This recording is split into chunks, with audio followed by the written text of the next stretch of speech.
वर्णिवेशरमणीयदर्शनं मन्दहासरुचिराननाम्बुजं पूजितं सुरनरोत्तमैर्मुदा धर्मनन्दनमहं विचिन्तये।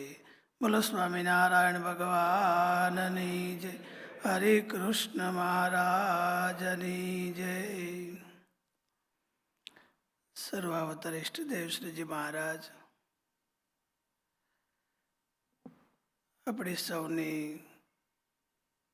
આપણા સૌનું પોષણ કરતા પૂજ્ય ગુરુ મહારાજ, પૂજ્ય મહંત સ્વામી, અહીંયા બિરાજમાન પૂજ્ય જ્ઞાન સ્વરૂપદાસજી સ્વામી, પૂજની સંતો તથા સર્વે વાલા ભક્તજનો બધાને જય સ્વામિનારાયણ.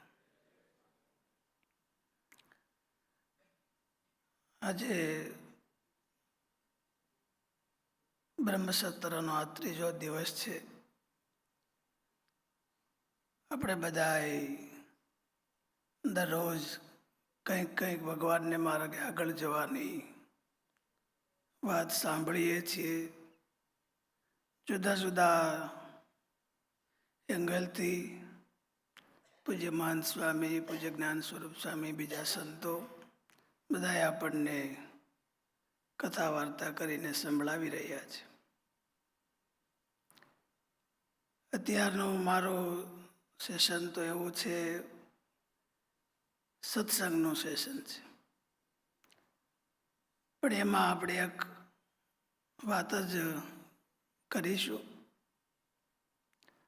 ગઈકાલે પૂજ્ય શાંતિપ્રદાસજી સ્વામીએ, હરિપ્રસાદ સ્વામી, નારાયણ ભગત વગેરે સંતો ભક્તોની વાત કરી હતી. આજે આપણે પૂજ્ય મુગટ સ્વામીના જીવન વિશે થોડી વાત સાંભળીશું. હું તો ઘણી વાર આપણે બધાએ સાંભળીએ છીએ સ્વામીના જીવન વિશે. ગઈકાલે પૂજ્ય મહંત સ્વામીએ પણ એમનું થોડી વાત સ્વામીની વાત કરી હતી. મુગટ સ્વામી 2001ના યજ્ઞ પછી શાસ્ત્રીજી મહારાજની સાથે જોડાયા. સ્વામી મૂળ શાસ્ત્રીજી મહારાજના ડાયરેક્ટ શિષ્ય નહોતા. એમના ગુરુ પૂજ્ય નીલકંઠ સ્વામી હતા. પણ શાસ્ત્રીજી મહારાજે જ્યારે 2001નો યજ્ઞ કર્યો જુનાગઢમાં, ત્યારે સ્વામીનું એ કાર્ય જોઈને સ્વામીની સાથે એમને હેતપ્રીત થઈ ગઈ અને સ્વામી સાથે જોડાઈ ગયા. સત્સંગનો અર્થ તો સ્વામીની વાતોમાં એ જ કર્યો છે કે મોટા પુરુષોમાં હેત, સત્પુરુષમાં હેત, એ જ સત્સંગ છે. સ્વામી ગુરુકુલમાં આવ્યા પછી બાંધકામની સેવા કરતા. સ્વામી બહુ ભણેલા હતા નહીં, પણ સ્વામીની કોઠાસૂઝ બહુ ગજબની હતી. ક્યાંય બહાર ગયા હોય ને કોઈ બિલ્ડિંગ જોવે તો દ્રષ્ટિ પડતા સ્વામી કહી દે આ ખૂણો થોડો ત્રાહો છે. હવે આપણે તો લેવલ લઈને જાય તો ખબર ન પડે ત્રાહો છે કે સીધો છે. અને છોકરાઓ હોય, છોકરાઓ હાયલા જતા હોય ત્યાં સ્વામીને ખબર પડી જાય કે આ છોકરો વિચિત્ર છે, કે આ છોકરો બહુ ડાયો છે. એવી સ્વામીની કોઠાસૂઝ હતી. સ્વામીનું અંગ મુખ્ય સેવા અને સાંખ્યનું હતું. સેવા વિશે તો આપણે ઘણું બધું સાંભળીએ છીએ કે સ્વામી દરરોજને માટે સવારે, પોતે જુનાગઢ ગુરુકુલના મહંત હતા, પણ તો એ સવારમાંથી એમના હાથમાં પૂજાપાઠ કર્યા પછી પહેલી સેવા એમની ગ્રાઉન્ડ વાળવાની રહેતી હતી. જનરલી તો મહંત હોય તો ગાદી પર બેસીને બધાના પ્રણામ સ્વીકારવાના હોય, પણ સ્વામી સેવામાં લાગી જતા. સાંખ્યની વાતો સ્વામી કથામાં વારે વારે કરતા. જે જુનાગઢ ગુરુકુલમાં વિદ્યાર્થી તરીકે સ્વામીની સાથે રહ્યા હશે એ બધાને ખબર હશે. અઠવાડિયું ન થાય ત્યાં સાંખ્યની વાત તો આવી જ ગઈ હોય. સ્વામી આજે સવારે સગર રાજાની વાત કરી હતી ને, સ્વામી લગભગ સગર રાજાની વાત અઠવાડિયું 10 દિવસમાં કરી જ દીધી હોય ને બધા વિદ્યાર્થીઓ સામે બેઠા હોય એટલે વિદ્યાર્થીઓને જ કહે કે જો છોકરાઓ ભગવાન ભજવા, બાકી બીજું કંઈ કામ નહીં લાગે. એટલે સ્વામી દ્રષ્ટાંત આપે સગર રાજાનું કે સગર રાજાને 60,000 દીકરા હતા. કેટલા? હવે એ વખતે હશે મલ્ટીપલ એવું કંઈક. પણ સ્વામી કે એકય જીવતો રહ્યો નહીં. એમની વાત લાંબી છે. બીજું દ્રષ્ટાંત આપતા નંદ રાજાનું સ્વામીએ પણ આજે આપ્યું હતું કે આખી પૃથ્વીનું ધન ભેગું કર્યું અને છેલ્લે એમાંથી મોત થયું. ત્રીજું દ્રષ્ટાંત આપતા રાવણનું. રાવણને કંઈક બહુ ઝાઝા દીકરાઓ હતા, કેટલા નંબર મને ખ્યાલ નથી, પણ સ્વામી કે એકય પાણી પાવા ઉભો રહ્યો નહીં. એવી સાંખ્યની સ્વામી વાત કરતા હતા. કથાનું અંગ સ્વામીનું બહુ જોરદાર હતું. સ્વામીની ગાદીએ સ્વામી બેસતા, સ્વામીના ગાદીનો ફોટો બતાવજો, બેઠા છે. સ્વામી બપોરે ઘણી વખત ગાદી ઉપર બેસતા ત્યાં અને ત્યાં આરામ પણ ત્યાં થોડા લાંબા થઈને કરતા હોય, બપોરે થાકી ગયા હોય તો. પણ સામે વિદ્યાર્થીઓ વચનામૃત વાંચતા હોય તો વિદ્યાર્થીઓ વચનામૃત વાંચે તો સ્વામી તો આમ આંખો બંધ હોય સ્વામીની અને લેટી ગયા હોય. પણ વચનામૃતમાં જો ભૂલ પડે જરા કંઈ એક પણ કાના માત્રની તો સ્વામીની આંખ ખુલી જાય. આપણે એમ તો સૂઈ ગયા છે, પણ તોય સ્વામીનું મન કથામાં જોડાયેલું હોય. અને પોતાને કથાનું અંગ હતું તો વિદ્યાર્થીઓને પણ કથા દરરોજ બપોરે વચનામૃતની કથા કરાવતા. ત્યારે જુનાગઢ, રાજકોટ 2 ગુરુકુલો હતા અને અમદાવાદ પણ હતું. પછી તો બપોરે દરરોજ જમીને ત્યારે વિદ્યાર્થીઓને જમવાનું બપોરે રહેતું હતું. રિસેસ પડે અડધી કલાકની, એમાં વિદ્યાર્થીઓ જમી લે, વચનામૃતની કથા પણ કરી લે, પછી પાછા સ્કૂલે પૂગી જાય. પણ કોણ કોણ વચનામૃત વાંચવા આવ્યું છે એને માટે સ્વામી એકડા કરાવતા. આપણે જે 4/8 સાઇઝનું કંઈક પેજ કહેવાય, આપણું જે પેજ પ્રિન્ટિંગ પેજ હોય એમાં 30 છોકરાની લાઈનો દોરી હોય. કેટલી? A4નું પેજ હોય એમાં 30 લાઈનો હોય, એ બધાના નામ હોય, 30 તારીખની લાઈન દોરેલી હોય. એટલો નાનો ખાનું હોય કે એમાં બધા એકડો કરીને પછી એને પોતાની હાજરી પુરાવવાની, પછી સ્કૂલે જવાનું. એકડો કરવાનો એટલું નાનું ખાનું હોય કે અત્યારે આપણે કોઈ કરી ન શકીએ. અને એમાં એકડો કરો તોય કોઈ પણ 4 લીટી હોય ચોકઠાની, એમાં ક્યાંય અડવું ન જોઈએ. જો આમ નીચેનો પાકડું એમાં અડી ગયું તો એ કેન્સલ થઈ જાય. એવી સ્વામી ચોકસાઈ રખાવતા હતા. એટલે સ્વામીનું ઘડતર ખૂબ વિશિષ્ટ સારું હતું. શાસ્ત્રીજી મહારાજ પણ કોઈ ખાસ હરિભક્તો આવ્યા હોય તો એમને જુનાગઢ પણ જવાની ભલામણ કરતા કે જાઓ ત્યાં પણ વિદ્યાર્થી કેવી રીતે રહે છે તમે જોઈને આવજો. એટલે સ્વામી એવું જીવન ઘડતર કરતા કે કોઈ આવીને જોવે તો એ પણ રાજી થતા હતા. વર્ષો સુધી સ્વામીએ તપ કર્યું હતું. માંડવીના દાણા ઉપર વર્ષો સુધી પોતે રહીને મહારાજનું ભજન અને સેવા કરતા હતા.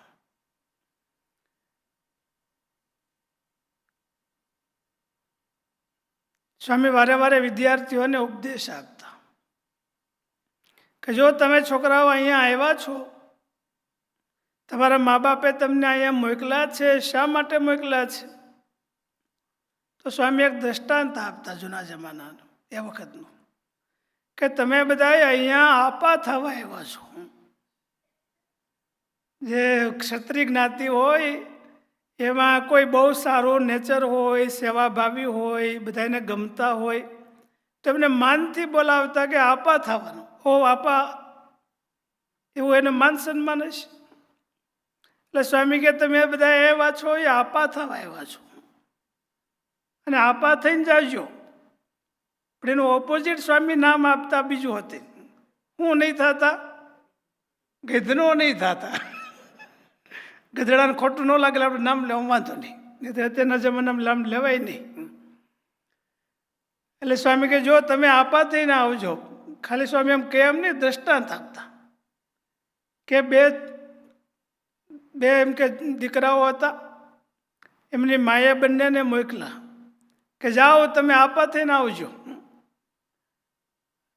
આપાની ડિગ્રી લઈને આવજો. એટલે બે નીકળ્યા ભાઈઓ, ગયા થોડા દૂર. એક ગામ આવ્યું, ગામના ચોરે બધા લોકો બેઠા હતા. બેને આપા થવા મોકલા હતા. બે જણા ત્યાં આવ્યા. એમાં જે નાનો હતો એ ત્યાં કોઈને કાંઈ વસ્તુ જોતી હોય, હોકો ભરવો હોય, બીજી કાંઈ વસ્તુ હોય, પાણી પાવા હોય, દોડી દોડીને બધા એનું કામ કર્યા રાખે. એટલે 2-3 દિવસ થયા એટલે દોડી દોડીને કામ કરતો હોય એટલે બધા એને પછી બોલાવે તો ખરા કે ઓલું લાવજો, ઓલું લાવજો. એટલે બોલાવે કે એ આપા ઓલું ચલેમ લાવજે, એ આપા પાણી લાવજે. 10-15 દી થયા એટલે બધા એને આપો મીંડા કહેવા. પેલો મોટો ભાઈ હતો એ દરરોજ આમ ફાળીઓ બાંધીને બેહને,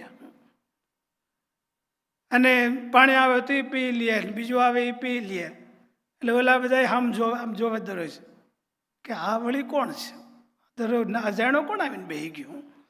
થોડાક દી થયા એટલે વળી પછી બીજું કે બહુ દરરોજ આવીને બેહે ને કંઈ કરે નહીં ને ખાલી લાભ લેતો હોય. એટલે એમાંથી કોઈક બોલ્યું વળી કે આ ગઈધનું આવી કીધું ન બેઠે બેહે છે. એટલે સ્વામી કે જો બે ગયા તા આપા થવા, પણ એક આપો થયો, એક શું થયો, બે ડિગ્રી લઈને પાછા ઘીરે આવ્યા. માટે તમારે કઈ ડિગ્રી લઈને ઘીરે જવું છે એવું અમને પૂછતા. એટલે અમે પછી મનમાં તો કંઈક ભાઈ અમે આવ્યા છીએ તો આપણને ડિગ્રી જ લેવા, પણ હવે તમે જે આપો એ પછી લઈ જઈશું. તો એવું સ્વામીનું ઘડતર હતું. બીજું દ્રષ્ટાંત સ્વામી આપતા કે જોજો તમે છોકરાઓ ભણવામાં આળસુ નહીં થઈ જતા. તો આળસુ કેવું ન થવું ને કેવું થવું એ દ્રષ્ટાંતથી સમજાવતા કે જો જામનગરના યદીને જેવા નહીં થતા. હવે એ વખતે કઈ છે પ્રખ્યાત દ્રષ્ટાંત સમજાવતા કે જામનગરના જામ સાહેબે એક સહાય બહાર પાડેલી કે જે લોકો યદી હોય એને આપણે ફ્રી જમવાનું, રહેવાનું, કપડાં વગેરે આપવું. આજે ગવર્મેન્ટ આપતી હોય છે. એટલે બધું ફ્રી મળવા માંડ્યું કે જે યદી એને આળસુ હોય ને એને આપણે ફ્રીમાં આપવાનું. એટલે બધા યદી પહેલાં તો જે હશે એ 5-10 યદીઓ આવ્યા એટલે એમને બધું ફ્રી આપવા માંડ્યા. હવે ફ્રી મળવા માંડ્યું એટલે યદીઓ પછી વધી ગયા. એટલે એમના વજીર હતા જામ સાહેબના, એ કે મહારાજ હવે આપણે બહુ ભારણ જાજુ થાય છે, યદીઓ બહુ વધી ગયા છે, ખર્ચો જાજો છે, આવી રીતે કેટલુંક આપણે યદીઓને આપશું. એટલે જામ સાહેબ કે પણ આપણે આપવું તો પડે, મદદ તો કરવી જોઈએ. બિચારા આળસુ હોય તો આપણે એને કંઈક જમવાનું તો કંઈક રહેવાનું તો આપવું જોઈએ. એમ નહીં સાહેબ, આપણે પરીક્ષા કરો કે આમાં સાચા યદી કોણ છે અને ખોટા કોણ છે. ખોટા હોય ને આપણે કાઢ જવા દેવા પડે, સાચા હોય ને આપણે આપીશું. તો આપણે પરીક્ષા કરવી હોય તો શું કરીએ? તો કે અમે કરી લઈશું, તમે ખાલી પરમિશન આપો. સારું, જાઓ પરીક્ષા કરો, સાચા હોય ને રાખી, ખોટાને નહીં. એટલે એમના જે હશે બધા આવ્યા પરીક્ષા કરવા. એટલે એમણે મોટું યદીખાનું, એમાં પાછળ કંઈક ઘાસ વગેરે રાખતા હશે, ત્યાં હળગાવ્યું, આગ મૂકી. એટલે આગ છે એ ધીરે ધીરે કરતાં યદીખાનામાં જ્યાં બધા લોકો બેઠા હતા અને વાતો ગપ્પા મારતા હતા ત્યાં આગ આવી. એટલે યદીઓને શું હોય, કાંઈ કરતાનો આળસ હોય, બહુ એમ કે ચંદ્રા હોય, તમોગુણ હોય, એવું જલ્દી ઉઠે નહીં, હાલે નહીં. પણ એટલે આગ આવી એટલે બધું અગ્નિ આવી એટલે પછી શું થયું? પછી બેઠા રહ્યા. બેઠા ન રહ્યા પણ બધાય મીંડા ભાગવા. એટલે બધા ભાગતા 2 જણા રહ્યા. એક મામો અને ભાણો, એ બે યદી રહ્યા. એટલે મામાએ કીધું, ભાણાએ કીધું કે આ અગ્નિ આવી છે તો મામા, પણ એ આખું મામા ન બોલે, માં એમ બોલે. તો પેલા મામા હતા એ કે ભા, હવે માં ને ભા ન બોલે, ભાગી તો ક્યારે બોલી શકે? એટલે સ્વામી કે જોજો આપણે તમે આવી રીતે યદી નહીં થઈ જતા અને એક્ટિવ બરાબર રહીજો. એટલે સ્વામી આવી રીતે વિદ્યાર્થીઓને કેળવતા અને ગુરુનિષ્ઠા પણ કરાવતા હતા. સ્વામી ઘણીવાર કહેતા કે જો શાસ્ત્રીજી મહારાજ જેવા ગુરુ મળવા કઠણ છે, એવા કોઈ ગુરુ ન મળે. અને સ્વામિનારાયણ ભગવાન છે એ યુનિક ભગવાન છે, માટે એમની નિષ્ઠા તમે બરાબર રાખજો. અને પોતાના જીવનમાં પણ એવી નિષ્ઠા હતી. પૂજ્ય મહંત સ્વામી ઘણીવાર કહે છે સ્વામીના જીવન વિશે કે સ્વામીને ઇતર વિલક્ષણતા હતી કે શાસ્ત્રીજી મહારાજે એક વખત સ્વામીને કાર્ય સોંપ્યું, પછી શાસ્ત્રીજી મહારાજને બીજી વખત એમની ચિંતા ન રહે કે થયું હશે નહીં થયું હોય, વ્યવસ્થિત થાય, સારું થશે નહીં થાય, એવી સ્વામીને તકેદારી રહેતી હતી. અને ભગવાન ઉપર એમને અતૂટ વિશ્વાસ હતો. મારે એક ચિત્ર બતાવવું છે. ચિત્ર બતાવજો ભાઈ, એક યુનિક ચિત્ર છે. આપણે નહીં, એક નાનું સ્વામીના વાસને સ્વામી બેઠા છે અને પાછળ છે. આમાં જો સ્વામી બેઠા છે, પાછળ શું છે? જે વિદ્યાર્થીઓ ભણ્યા છે જુનાગઢ એમને ખબર હશે શું છે. મનસુખભાઈ બોલો બોલો, શું છે? ના, બરાબર જો, બરાબર જો. એ છે ફાર્મસી. હા, તમે જોઈ લીધી છે ને એમાંથી? હા, મેડિકલ સ્ટોર છે. કેટલા જણા માટે છે કયો તમે? 350 છોકરાનો મેડિકલ સ્ટોર એવડવી છે. સ્વામીની વાહે જે કબાટ છે એમાંથી 350 છોકરા કોઈ પણ બીમાર પીડો હોય ને ગમે એવી બીમારી હોય તો એ દવા એમાંથી આવી જાય.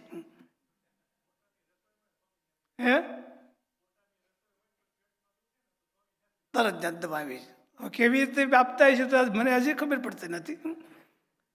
જ્યારે સ્પ્રિંગ આવે એટલે છોકરાને આંખું દુખે, એટલે બધા છોકરા કે આંખું, હવે છોકરાની તો ચેપી રોગ હોય એટલે 40-50 છોકરા આવે, બધાને આંખું દુખતી હોય. એટલે સાધુ આશ્રમમાં મોટી જગ્યા હતી. સ્વામી કે બધા એ સૂઈ જાઓ. સભા પછી બધા છોકરા ત્યાં સૂઈ જાય.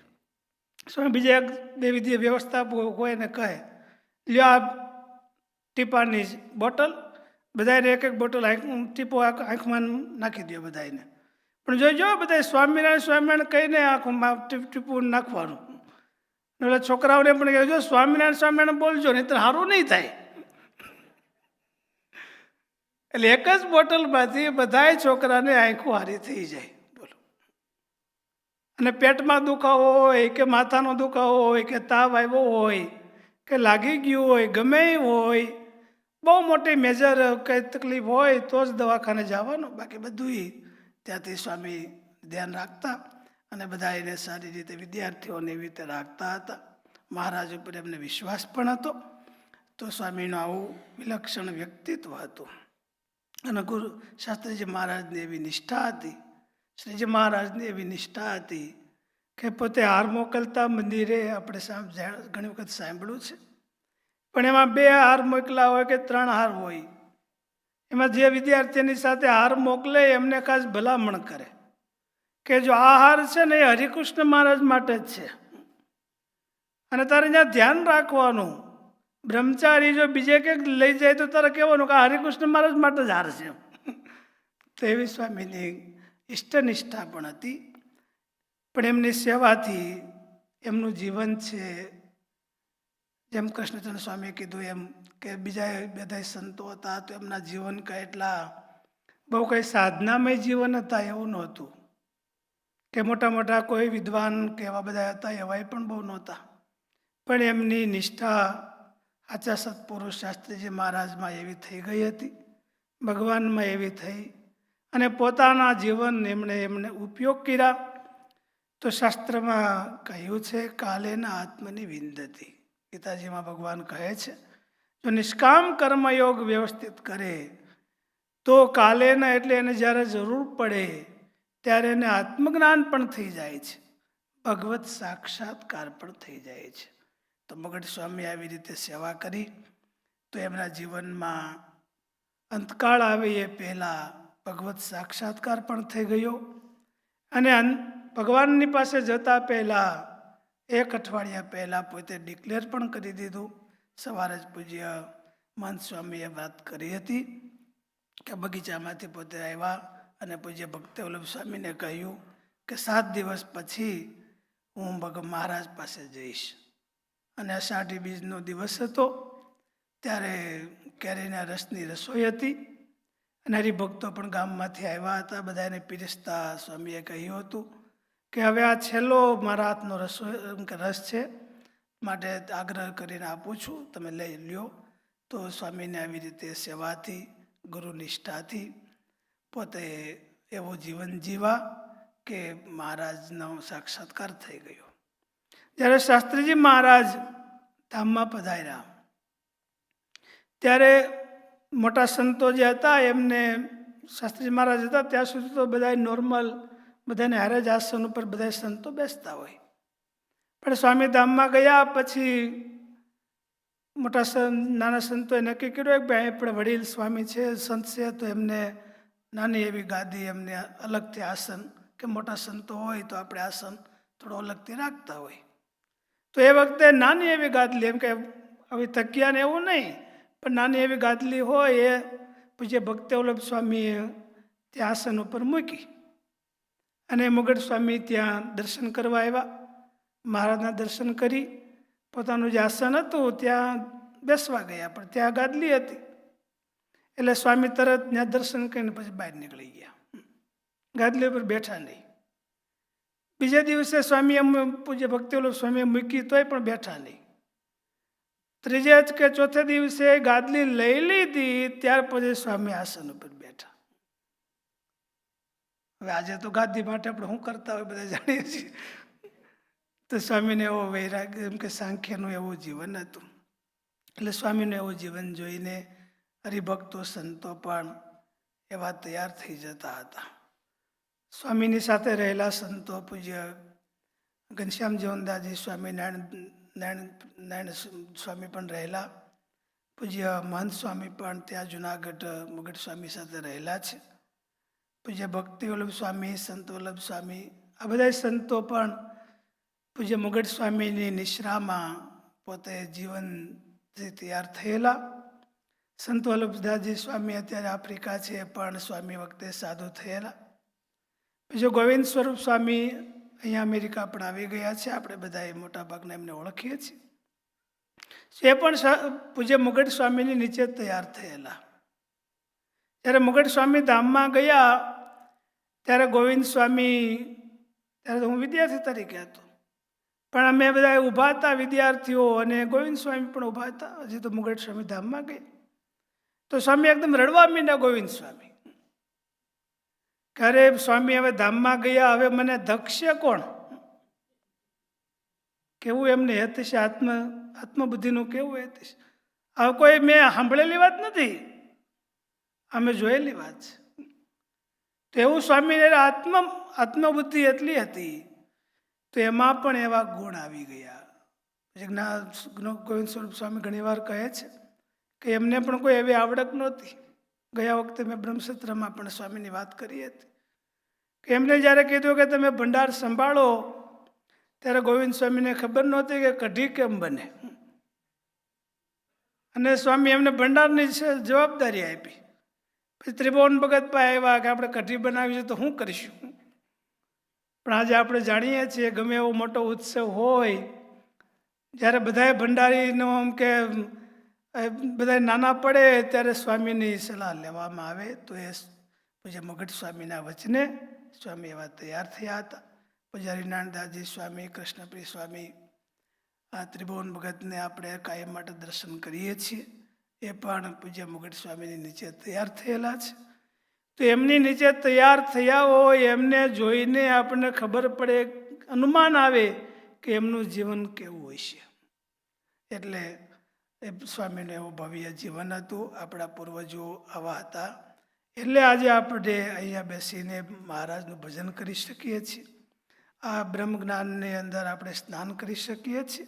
એ બધું આપણા પૂર્વજોએ જે રોપેલું છે, એ બધા આધાર સ્તંભોએ જે પાયા નાખ્યા છે, એની ઉપર આપણે બધા આજે ભજન કરીએ છીએ. સ્વામીની નિશ્રામાં હરિભક્તો પણ એવા તૈયાર થયા હતા.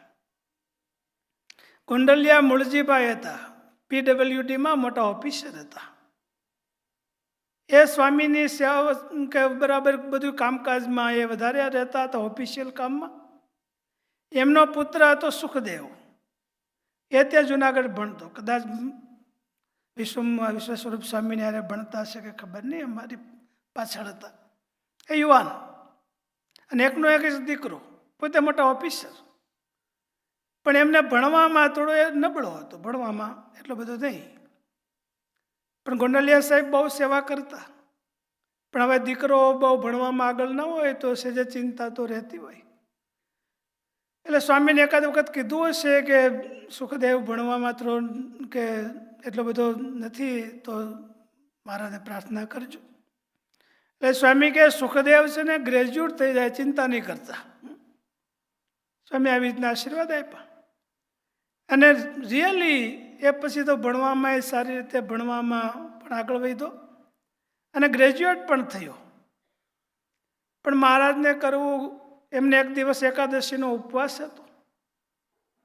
એમને ઘરની બહાર એક વંડી, નાની એવી વંડી, દિવાલ, બપોરનો સમય હતો. એમના માજીએ કીધું કે જો તું આજે ઉપવાસ છે, બહાર તું જાય છે ભણવા, તો આ તો પાણી લેતો જા, થોડું લીંબુનું પાણી, અને એટલે તને ઉપવાસમાં બહુ વાંધો ના આવે. એટલે આમ દરવાજાથી જવાય એની જગ્યાએ પોતાને એમ થયું કે આ વંડી છે તો એક પગ મૂકીને ચડીને ત્યાંથી લઈ લઉં, બીજા મળે એમના રહેતા. એટલે પોતે વંડી ઉપર ચડીને ગ્લાસ લેવા ગયો અને એમાં એમનો પગ લપસી ગયો. નીચે બધા પથરા પીડ્યા હતા. એમાં એમનું માથું ભટકાણું, એમ્બ્રેસ થયું અને મહારાજ પાસે જતો રહ્યો. એકનો એક જ દીકરો ગ્રેજ્યુએટ થયો છે. આવી રીતે બન્યું. એટલે સ્વાભાવિક છે એમને દુઃખ તો થાય જ, રડવું આવે. પછી 2-3 દિવસ ત્યાં ગુરુકુલ આવ્યા. એટલે હું ત્યાં ઓફિસમાં બેઠો હતો. એટલે કારણ કે મારે હારે વિદ્યાર્થી તરીકે તો સાહેબને આપણે આ રીતે રિસ્પેક્ટ આપતા હોય. એટલે હું ગળગળો થઈ ગયો, કારણ કે દીકરો ધામમાં ગયો. એટલે આવીને કહે, જો મુગટ સ્વામીએ કીધું હતું કે સુખદેવ ગ્રેજ્યુએટ થઈ જાય, ગ્રેજ્યુએટ થઈ ગયો, પછી મહારાજ પાસે ગયો.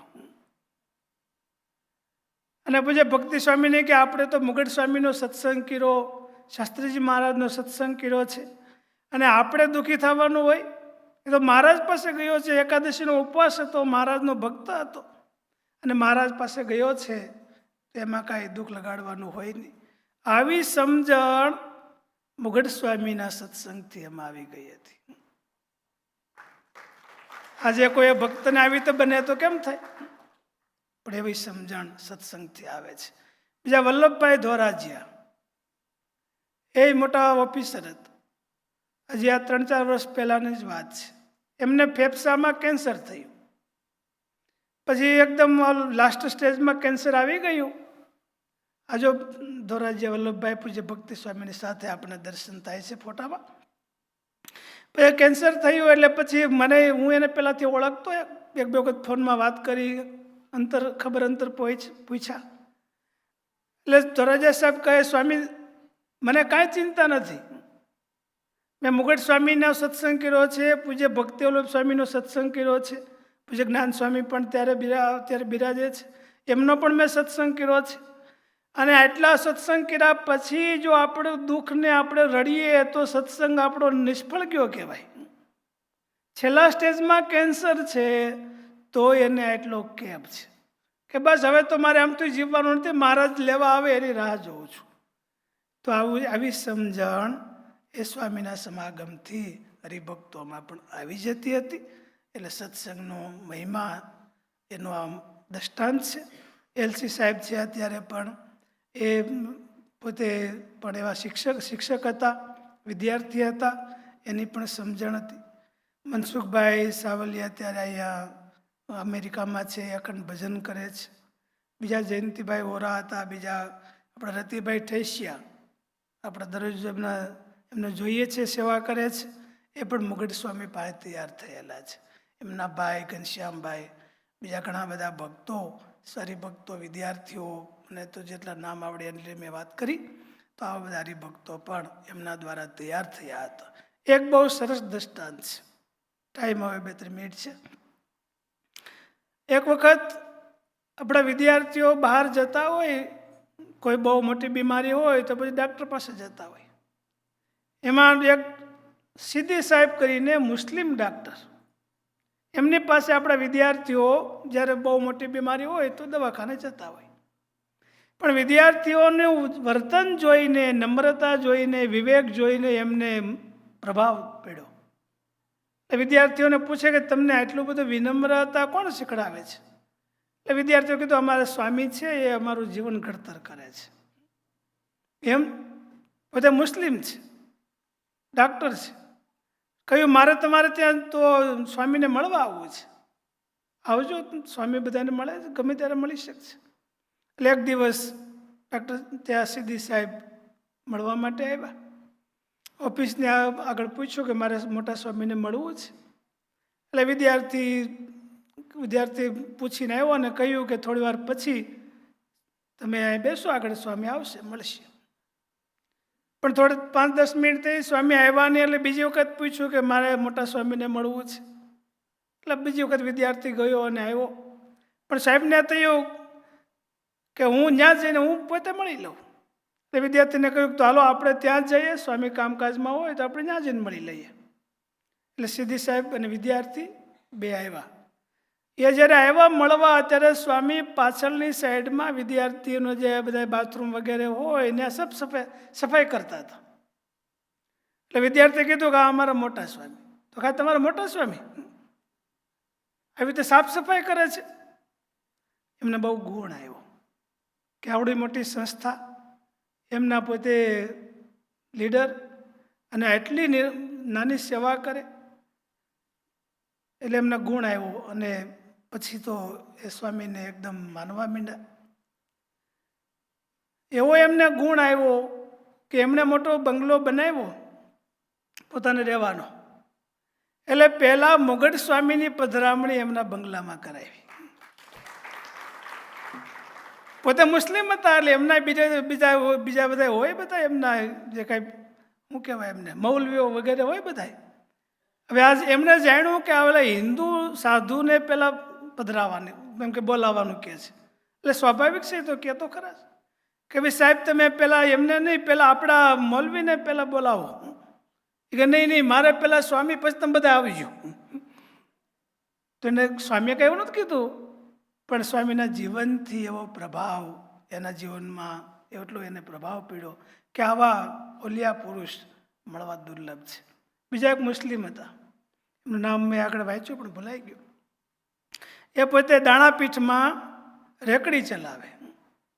સ્વામી ત્યાં ખરીદી કરવા જતા હોય તો એમને બહુ સ્વામીનું જીવન જોઈને ગુણ આવી ગયો અને ઓલિયા પુરુષ માનવા માંડ્યા. સ્વામી જ્યારે જાય ત્યારે કાંઈ પણ હોય તો સ્વામીને તરત મદદ કરવા આવી જાય. પણ પછી જ્યારે રેકડી લઈને એ કાંઈ સામાન કોઈને ત્યાં ડ્રોપ કરવા જતા હોય તો કાળવા ચોકમાંથી નીકળે અથવા તો એ બાજુ આવે એટલે ગુરુકુલ દર્શન કરવા જરૂર આવે. લગભગ એ 3 વાગ્યા 4 વાગ્યાની આજુબાજુ આવે. આવીને બહાર ગ્રાઉન્ડમાં બેસી અને જે આમ જે નમાઝ પડતા હોય એમ મહારાજને આગળ આવીને નમાઝ પઢે. પછી આ બાજુ સાધુ આશ્રમ સાઈડમાં છે એટલે પછી ત્યાં નમાઝ પડીને પછી જે સાધુ આશ્રમ બાજુ પગે લાગે. પણ જ્યાં સુધી સ્વામી આ સાધુ આશ્રમથી બહાર ન આવે ત્યાં સુધી જ્યાં બેઠા રહે. ઘણી વખત મેં એને જોયેલા છે આવી રીતે. અને પછી જેમ સ્વામી જેવા બહાર આવે કે હા ઓલિયા પુરુષ કા દર્શન હો ગયા, અને પછી પોતાના કામે જાય. તો એમનું જીવન કેવું પવિત્ર હશે આપણે તો ખાલી કલ્પના જ કરવાની રહી કે આવી રીતે એમના હૃદયમાં પણ પ્રેમને ભાવ થતો હતો. તો આવું પવિત્ર જીવન પૂજ્ય મુગટ સ્વામીનું હતું.